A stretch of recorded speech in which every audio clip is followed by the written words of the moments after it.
Hello, friends. Hello, and happy end of February. Yes, that's when we are at. Happy end of February. If you guys are noticing that you're finding yourself either like really all in on what you want to create, on the dreams you have, or kind of all out and like kind of completely distracting yourself, hey, congratulations. You're totally feeling the energies of the Pisces new moon coming on February 27th. Is it the 27th, Sarah? Okay, February 27th. And I love the time of it. It's actually at 4:44 p.m. here, Cali time, Pacific time. And you guys can figure out what that time is for you and your time zone. But I love the angel number of the 444. That's so Pisces. That's so Very Pisces. nice. So I'm going to let Sarah talk a lot about Pisces just because not only is she our astrologer, but also Sarah is a Pisces. So she has a very unique perspective on Piscean energy. But what I did want to share is that intuitively, the theme that I received for this Pisces new moon is get found in your daydream.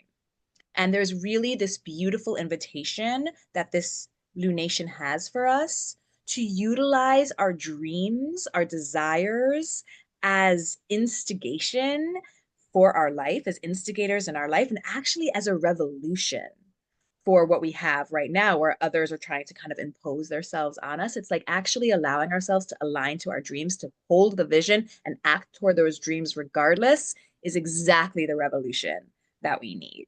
Now, Pisces energy also can get a little bit escapist. So while there's this beautiful invitation that this Pisces new moon provides for us to utilize and anchor ourselves into our dreams as a motivating force, there's also that Piscean energy that's like things get hard and I want out. You know what I mean? Like I'm Nice. gone. Which Yeah. one of my little protectress energies is like, I'm gone. I'm gone, girl. So I totally get that. A little avoidant every now and then. Um, and there are times where having a little like escapism and distraction isn't a bad thing. It's just again balance, moderation in all things. And this Pisces new moon in particular is asking us to really look at our patterns and really look at, are we utilizing this kind of dreamy, envisioning energy for our own benefit, for creating the life, the world that we want? Or are we using it more as a distraction, as an escape from reality? That is one of the questions this new moon will be bringing up. So I would love to just chat a little bit about Pisces energy because I think Pisces sometimes get a bad rap. Yeah. Personally, I freaking love Piscean energy. I am here for the depths, even though it's hard for me to hold my breath sometimes. And I'm like, got to come back up. But I still like to dive deep regardless. So, Sarah, share with us a little bit about Pisces energy from your beautiful perspective. Yes, well, thank you. Obviously, I have lots to say. I have my sun in Pisces. I also have my Mercury in Pisces, where Mercury doesn't actually like to be, but that's why this energy that we're feeling right now of Mercury being in Pisces really is familiar to me. Yeah. So yes, Pisces is the last sign of the zodiac, and astrologers talk about how each sign is kind of a build upon the sign before it. So Pisces is kind of has a little bit of all of the pieces of the zodiac signs before it. So some people say it's like the wise sign. I mean, I feel like that's not really language I like to use, but I use that as an example to show that Pisces really understands the interconnectedness. That's my Yes. favorite word to describe Pisces is it can see how everything is related. Yeah. Um, I like to talk about how when one person in the world is hurting, we're all hurting, and Pisces can really feel that on a deep level. Yeah.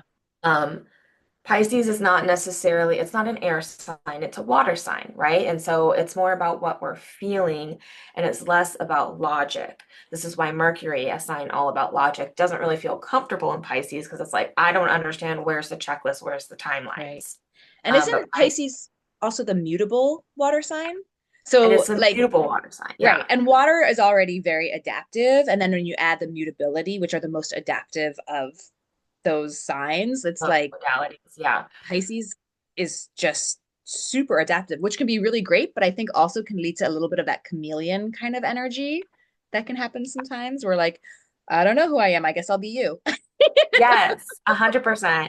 It's very good at, like you said, being adaptable and like, Yeah. okay, we're changing things, but at the same time, that's also where we can like turn off really fast. Like, okay, I'm Mm, out of here. I don't need this anymore. Goodbye, and just yeah. run away. And it's we change a little, there can be, instead of sticking things through a little bit, it can be very easy to just be like, this is hard, I don't like this is uncomfortable, so I'm running away. That's something that I definitely had to grow and actively am growing out of. Like, if I didn't like it, I instead of confronting it or dealing with it head on, I was adaptable enough to just heal, turn, Yeah. goodbye. Yeah.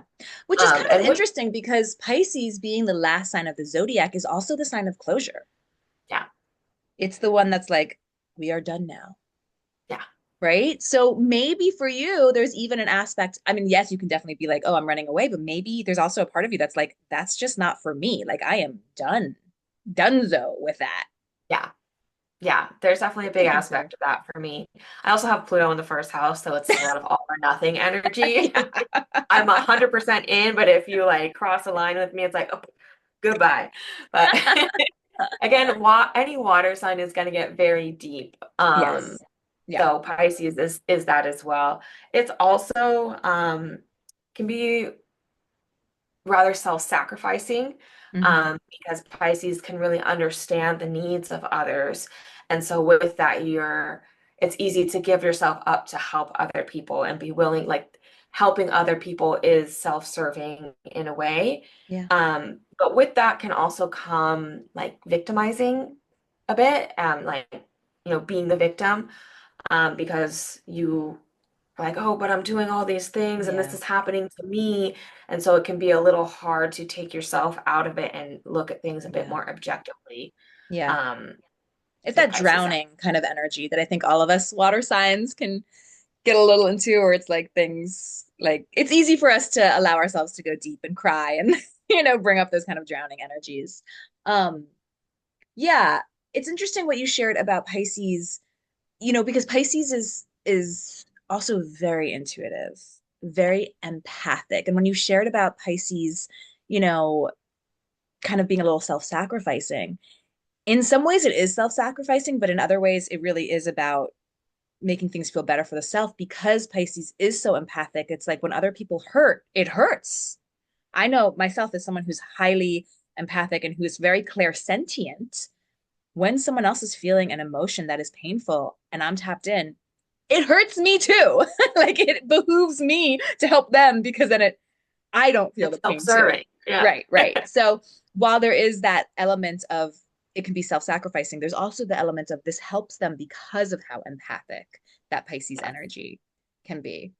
And what's interesting about this new moon is that there's a lot of Pisces energy. I think we have six, I don't know, planet celestials in Pisces. We have the sun, the moon, Mercury, Saturn, the North Node, and what am I missing?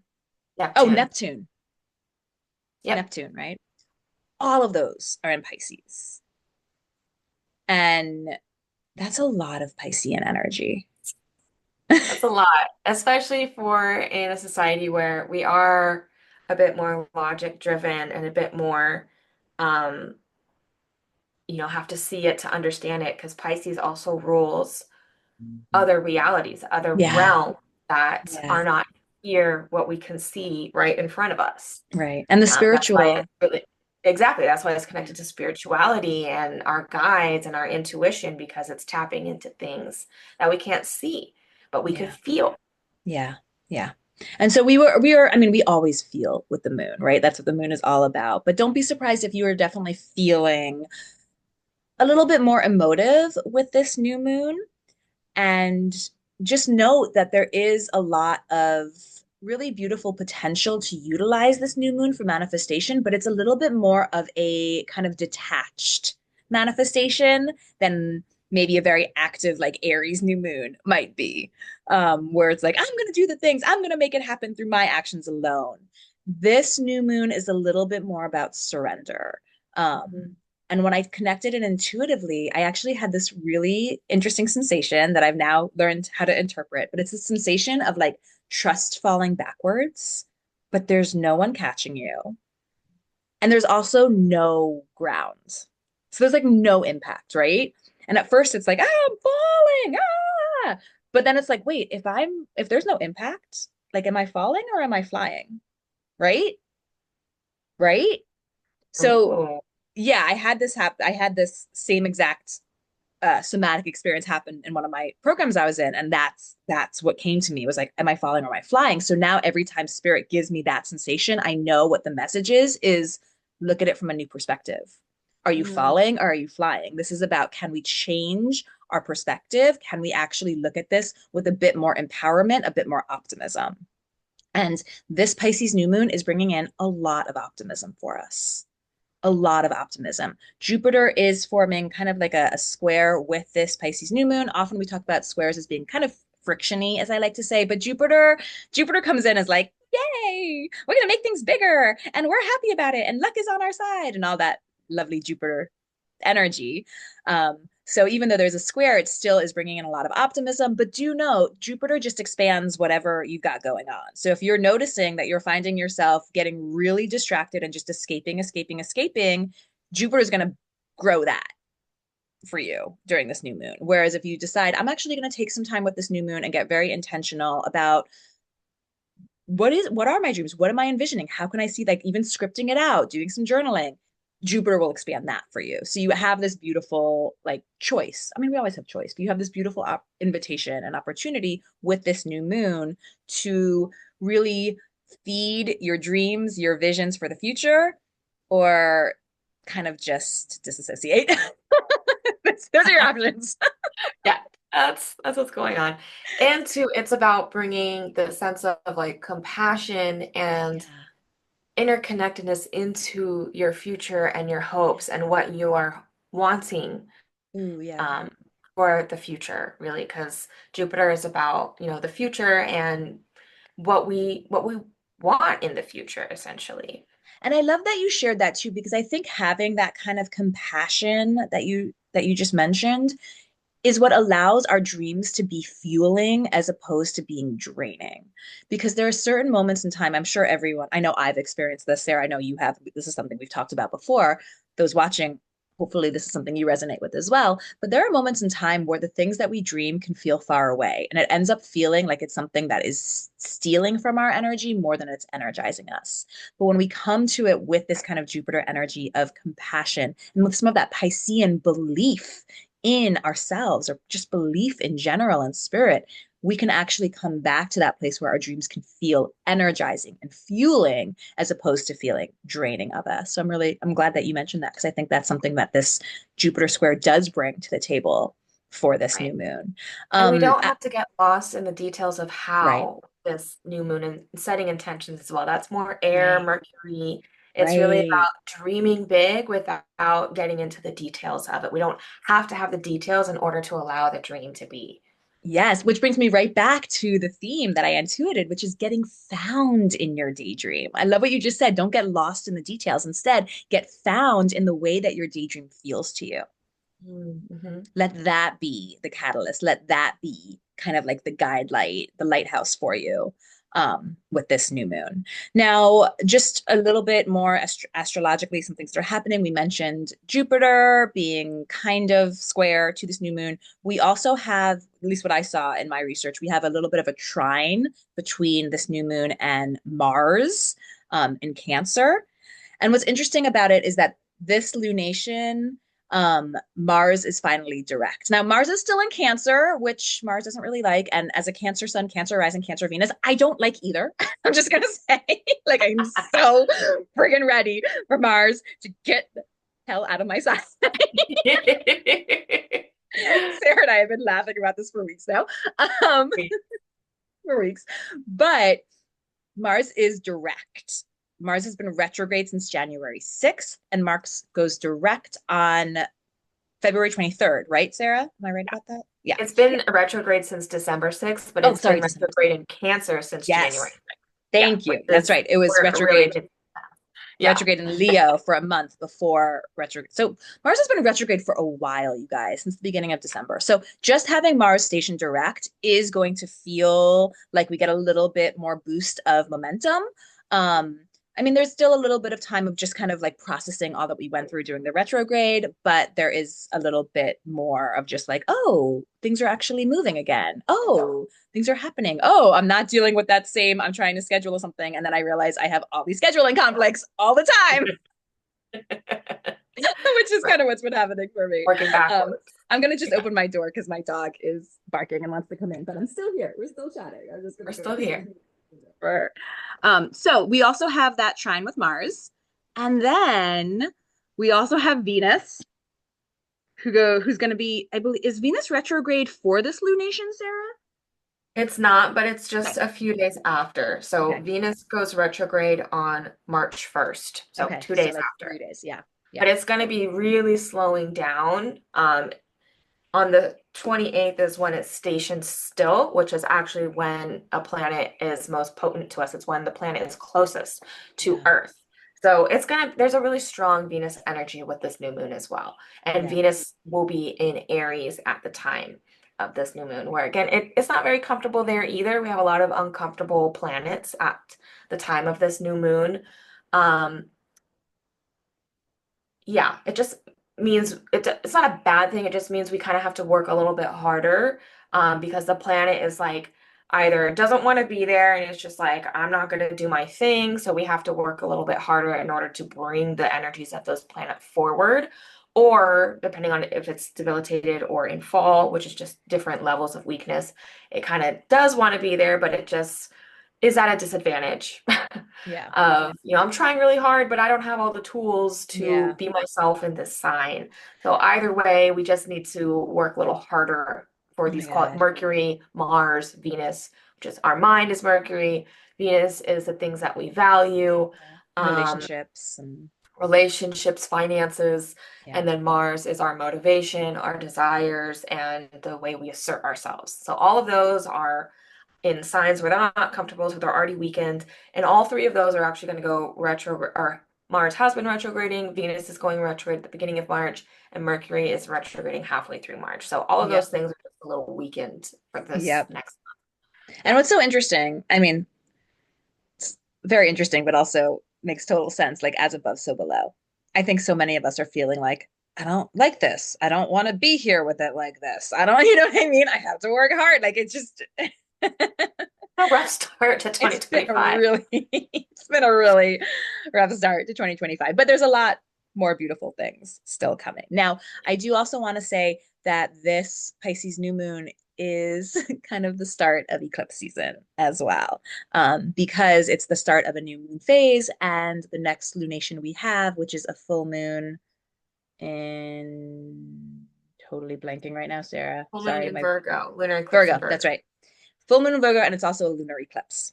So come March, we are also in eclipse season. But what's lovely about this new moon is I think it's a really lovely precursor to eclipse season because it's already kind of priming us for that surrender, for some of that like faith, some of that idea of kind of detaching from outcomes and just holding strong to our own energy.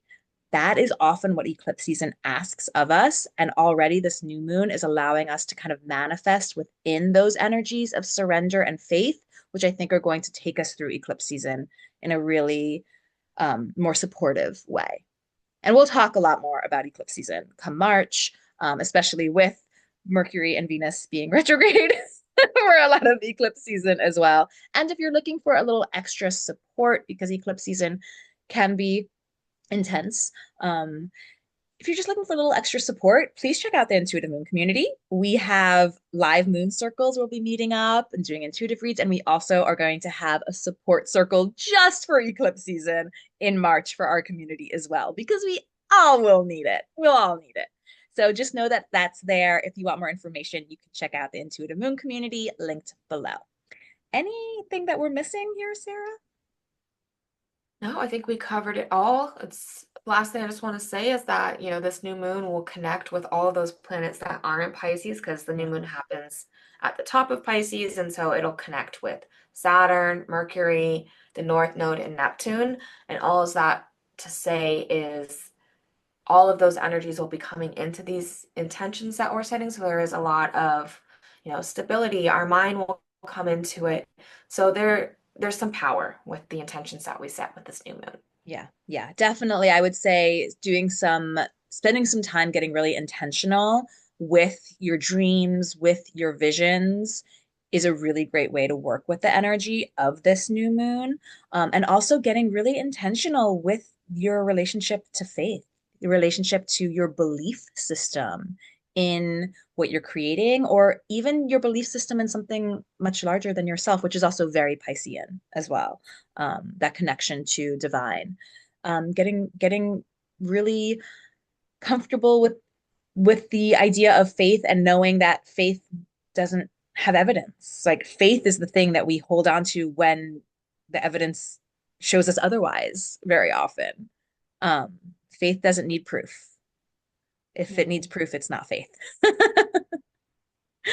Um, and I do think that one of the things we are manifesting with this Pisces new moon is heightened faith in ourselves, in our creations, in our future as well. So get lost, and not lost, get found, excuse me, get Wow. found in your daydreams. Let your dreams, let your visions be your guides. Try not to get too bogged down by the details, even though Saturn and Mercury are going to be involved. Allow that Neptune energy to also come in and kind of broaden your view because Neptune is good at that as well. Thank you guys so much for being here. We'll attach all the info below. Of course, please do all the things, comment, like, share, and save. And if you want more information, including ways to work with this moon, you can check out the MoonBlog. Or if you want even more information, including horoscopes and journal prompts and a supportive, connective, magical community to circle up in for these lunations, please check out the Intuitive Moon community linked below. Thank you all so much. And I hope you have a magical, visionary, and faithful new moon in Pisces. Anything you want to share, Sarah? You wrapped it up perfectly. All right, beautiful. We'll see you guys next time. Bye, friends. Bye.